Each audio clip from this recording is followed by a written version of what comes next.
Wow, what a week the last 48 hours has been.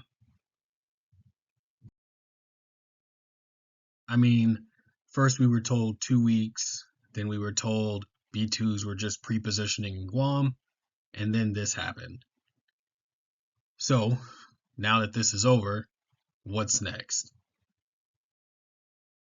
It's really hard to say what's next with this current administration, but looking at oil, it looks like we're waiting to see if it's going to break past 83.12.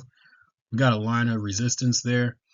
If it breaks past that, we could see it go as high as 95. Once it surpasses 95, we'll be eyeballing 100 to 110 a barrel. Meanwhile, we'll keep our eye on the volatility index.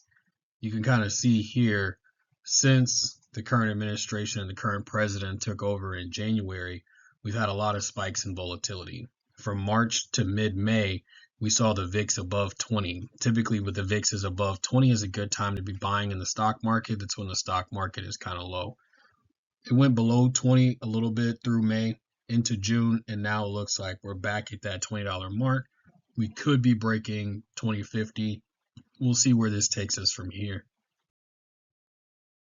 Here's a look at the S&P 500, and you can see that the S&P 500 is typically inverse the VIX. So when the VIX is high, the S&P 500 is low. You can see this huge dip kind of in the middle of the screen there.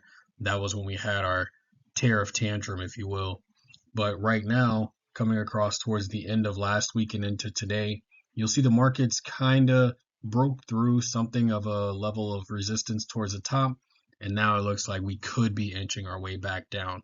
So if oil prices do go up and the VIX does start to spike, we could see the S&P 500, the top 500 companies in America, we could see those come down.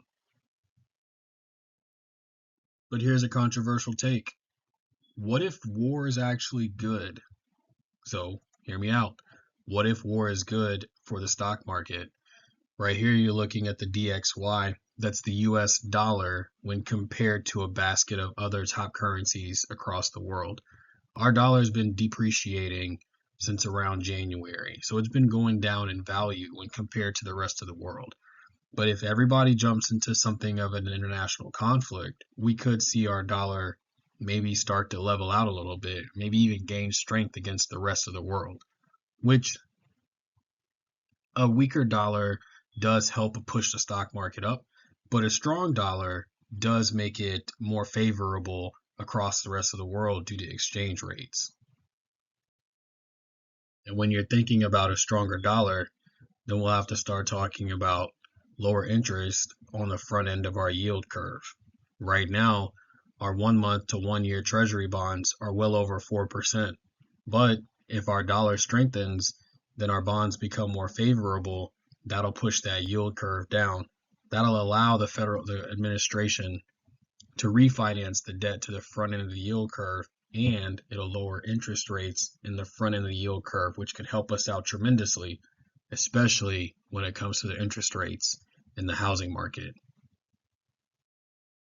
Taking a quick look at the M1 monetary base or M1 money supply, you can see our money supply is actually looking like it's starting to head back down. That's the amount of money that the Federal Reserve is actually printing out and putting into circulation with the Treasury.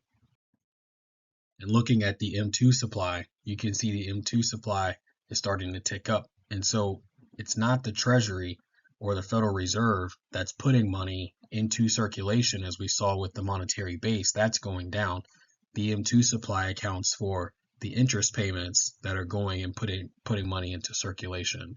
So the high interest on the Treasury bonds and the high interest on our mortgage rates is creating more money to put into the system. That creates inflation for us. That's what's driving a lot of our prices up right now.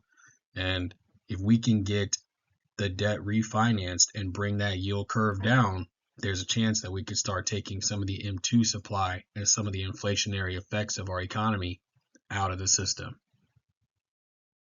In the meantime, hold on to your money. As we talk about all the time, those who understand interest make it, and those who don't pay it.